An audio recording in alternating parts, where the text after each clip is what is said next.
আচ্ছা, তোমাদের বাড়িতেও কি মাঝে মধ্যে এমন হুজুক ওঠে যে রেস্টুরেন্টের মতন খাওয়ার? আমার বাড়িতে তো ভীষণ হুজুক ওঠে যে মাঝে মধ্যে এই রেস্টুরেন্টের মতন খাওয়ার জন্য। তো আমি কি করি বলো তো, রেস্টুরেন্টের থেকে তেমন খাওয়ার কিছু আনাই না, চেষ্টা করি যতটা বাড়িতে তৈরি করে খাওয়ার বাচ্চাদেরকে দেওয়া যায়। তো যখন আমার হাজব্যান্ড এইভাবে এত বড় বড় লেগগুলোকে এনেছিল, তখনই আমি ঠিক করে রেখেছিলাম যে এটা দিয়ে এই রেসিপিটাই তৈরি করব। তো সেই রেসিপিটাই তোমাদের সাথে শেয়ার করছি। রেস্টুরেন্টের থেকে কোনো অংশে কিন্তু কম হয়নি, খেতে অসাধারণ টেস্ট হয়েছিল। তোমরা চাইলে কিন্তু আমার এই রেসিপিটা ফলো করে রান্নাটা করতে পারো। তো এইভাবে দেখো বড় বড় করে লেগগুলো নিয়ে এসেছিলো। তোমরা চাইলে ছোট ছোট লেগ ছোট পিস দিয়েও কিন্তু বানাতে পারো, কোনো অসুবিধা হবে না। প্রথমে লেগগুলোকে একটু চিরা লাগিয়ে নিলাম, তারপর এর মধ্যে পরিমাণ মতো নুন আর একটা লেবুর রস এর মধ্যে দিয়ে দেব। দিয়ে এটাকে এটা প্রথম ম্যারিনেশন, এরপরে আরও একটা ম্যারিনেশন হবে। তারপর সেকেন্ড ম্যারিনেশনের জন্য আমি একটা পাত্র কড়াই বসিয়ে দিলাম। তারপর সেখানে 2 চামচ ঘি গরম করে নিলাম। ঘিটা যখন গলে যাবে তখন গ্যাসটা অফ করে এর মধ্যে দিয়ে দেব 1 থেকে 1.5 চামচ মতন বেসন। সেটাকে গ্যাস অফ করে নিয়েও বেসনটাকে আমি ভেজে নেব। আর প্রথম দিকে দেখবে এরকম শুকনো হবে, তারপর কিছুক্ষণ ভাজার পর দেখবে এইভাবে লিকুইড মতন হয়ে যাবে। তারপর ম্যারিনেশনের জন্য যেটা লাগবে সেটা হলো এরকম একটু সর্ষের তেল। এখানে 2 থেকে 3 চামচ সর্ষের তেল আছে, তার মধ্যে 1 চামচ কাশ্মীরি লঙ্কার গুঁড়ো দিয়ে দিলাম। তার ফলে কি হবে বলো তো, কালারটা খুব ভালো হবে। আর এই যে দইটাকে জল ঝরিয়ে রেখে দিয়েছিলাম, হাঙ্কাট করে নিয়েছিলাম, তার মধ্যে দিয়ে দেবো 1 চামচ গরম মশলা আর 2 চামচ ধনে গুঁড়ো আর 1 চামচ জিরে গুঁড়ো। তারপর দেবো এর মধ্যে একটু ঝাল লঙ্কার গুঁড়ো আর পরিমাণ মতো নুন, আর দিয়ে দেবো 1 প্যাকেট চাট মশলা। এটা হচ্ছে 5 টাকা দামের প্যাকেটের একটা চাট মশলা। আর যে কাসুরি মেথিটা একটু ভেজে রেখেছিলাম, ড্রাই রোস্ট করে রেখেছিলাম, সেটা দিয়ে দেব।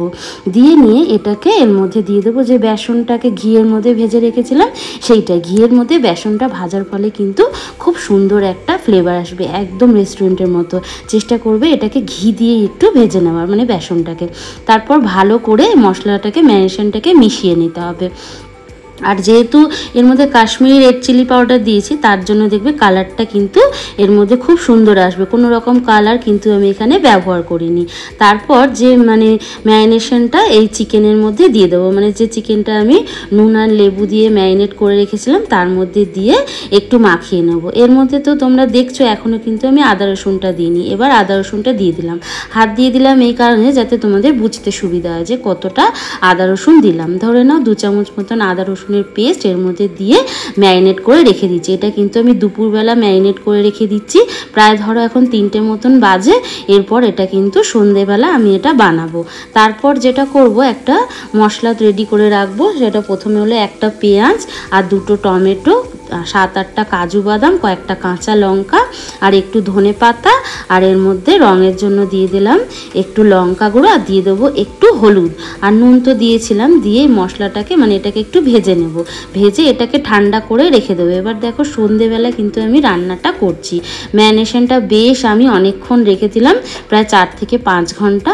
তারপরে আমি একটা তাওয়ার মধ্যে, এটা ননস্টিকের তাওয়া, তার মধ্যে একটু বাটার আর একটু তেল গরম করে নিয়ে চিকেনের পিসগুলো দিয়ে দেবো। প্রথমে হাই ফ্লেমে 1 মিনিট রান্না করে নেব, তারপর আর এক পিঠ উল্টে দিয়েও আরও 1 মিনিট হাই ফ্লেমে রান্নাটা করব।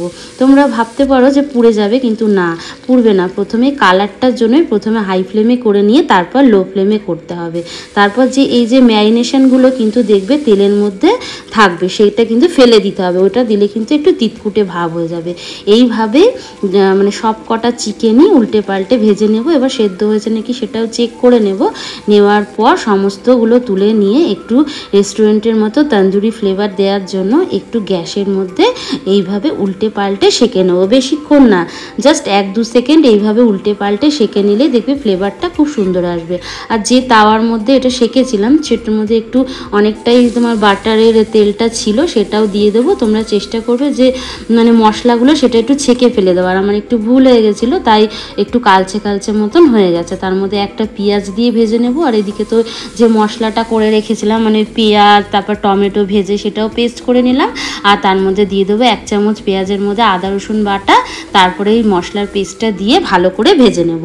আর যে তোমার যে থালাটার মধ্যে আমি এটা ম্যারিনেট করে রেখেছিলাম চিকেনটা দুপুরবেলা, তার মধ্যেও কিছুটা মশলা ছিল, সেটাকেও এর মধ্যে দিয়ে ভালো করে মিশিয়ে নেব। আর থালাটা ধুয়েও যে মশলাটা ছিল সেই জলটাকেও দিয়ে ভালো করে মশলাটাকে কিন্তু কষিয়ে নিতে হবে।